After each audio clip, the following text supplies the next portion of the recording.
Welcome back to The Line. A coalition made up of 2 community groups, 3 lawmakers, and 3 Albuquerque residents is suing the U.S. Air Force and the Defense Department. They say Kirtland Air Force Base failed to adequately respond to a decades-old fuel leak into the groundwater below the military installation. The leak was discovered more than 20 years ago, although by that time it had been seeping into the groundwater for decades. The complaint says the cleanup is taking too long. The Air Force counters that it's making steady progress, and the process is slow because they're not taking any shortcuts. And Laura, there have been community groups and meetings and liaisons from the base for over the years. Why the lawsuit now? I'm very curious about that. You're an attorney. Why now? There's been plenty of opportunity to do this before. Well, I think they're just at their wits' end. They're not seeing enough progress, and I think that for residents of that area, it's a huge concern. I mean, it's seeping into the groundwater. It has been doing so for, like you said, decades. They discovered it in 1999. And so we're talking about an issue that the Air Force and Department of Defense have known about for a long time, and it's not like they lack resources in terms of other operations that they do. Obviously, there's national security issues and concerns there in terms of their budget, but this is something they've been aware of for a very long time, and I think that the community groups aren't seeing enough progress at all. Right. Dave, the prospect of PFAS has grown over the past, that chemical that's so problematic from these situations. The last 3 or 4 years, a better understanding, maybe that's part of the reason why we're seeing a hastening of this. Clearly, it is a dangerous situation, and that people have.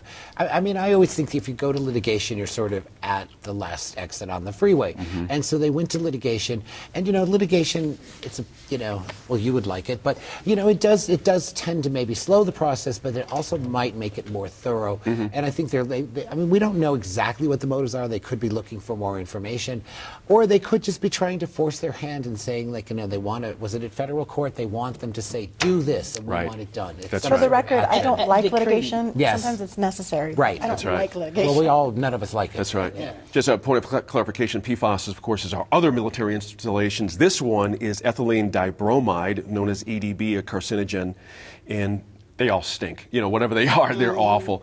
But the idea, it's not that we've been doing nothing, Dan. The state has been getting tougher and a little bit tougher and a little bit tougher as the years have gone along. And I'm always curious why the state hasn't taken the absolute lead on this and really wielded the hammer. Do?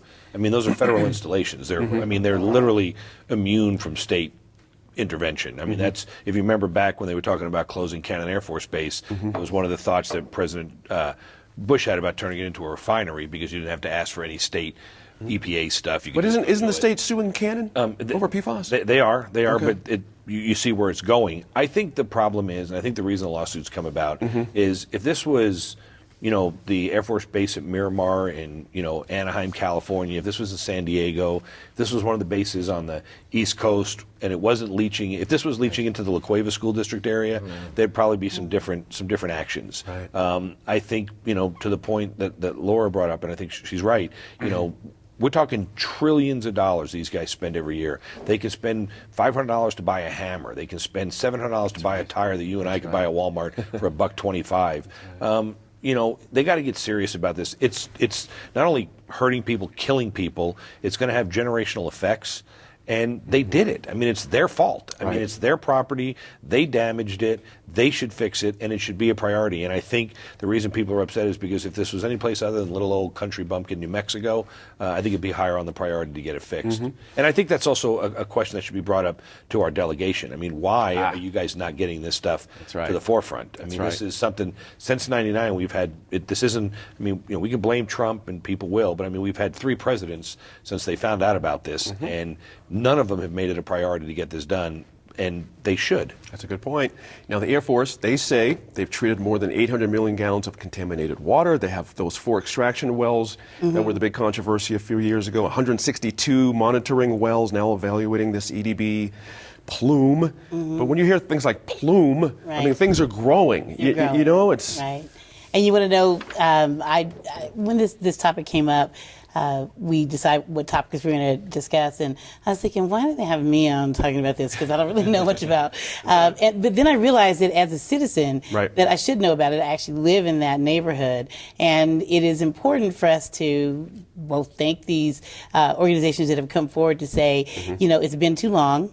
It's since 1999, I learned some phrases. Monitored natural attenuation is what they're saying. Is that it's going to just correct itself. Obviously, it hasn't done that, and we don't want to study it and study it and study it. They already know that there is an issue, so it should fix it. The EPA is rolling back standards instead of exercising their duty to regulate, and so they are going to have to be forced to do it with a decree.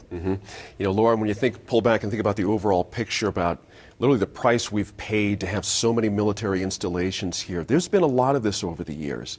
I mean, from Santa Fe to, Cannon and, every part of the state seems to have had, uranium mining, on the Grants area. How do we balance all of this? What we get out of our military folks who we love being here, they supply lots of jobs and lots to our bottom line. But there's a price we've had to pay for this as well. Oh, definitely. I mean, I think it brings a lot of benefits, obviously, and I certainly support having, installations here. I think they have ripple effects economically, and I think it's an important asset to have here in the state. We get a lot of federal funding as a result of that into the state, and that makes a big difference. Sure. But I think when it comes to environmental regulation, they need to have a more proactive approach. They can't be passive about it.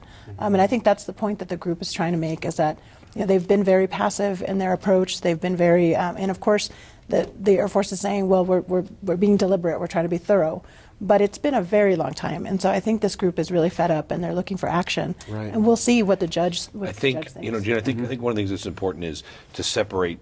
You talk about normal wear and tear, right? I mean, we expect there to be some normal wear and tear on the environment, on our communities, and we're willing to make that trade, right? We're willing to give up property, give up, for normal wear and tear. I mean, people love to have, but when you start finding out that, well, this is above and beyond, right? That this is a legitimate problem. This is not the normal amount of fuel that just leaked into the ground by fueling airplanes and people spilling it. This is an inability to manage the tanks that were in the ground, and it was dumping an unregulated amount. This wouldn't have happened, not saying that the private sector is better, wouldn't have happened in the private sector because somebody would have been saying, where's all my gas going? Fair. Right? So, I mean, the military just keep filling it, That's right. And so I think the frustration for me, and I think Laura's right on, we are willing to give up some things to have these opportunities in our community, whether it's the jets flying over, housing problems, it doesn't matter, and we welcome all of that. Right. What we're not happy with is when it goes above and beyond the normal wear and tear, and then the response from the government is, well, that's normal wear and tear, you should have known it was coming. I think that's when people get a little frustrated. That's where we are in this example. That's right. Dave, pick up on what Dan mentioned earlier about our delegation. That seems to be an opening there. Right. Well, but I think we should be clear. For every dollar we send in federal tax dollars to Washington, we get back $1.73. Right. And New Mexico has a long history. I mean, we birthed the atom bomb. There's no question. And maybe we weren't aware of the consequences that were coming. But, we have made a deal, and I think it's a very clear deal. It's all written out with the federal government. But when the federal government is caught, they should fix it and move on.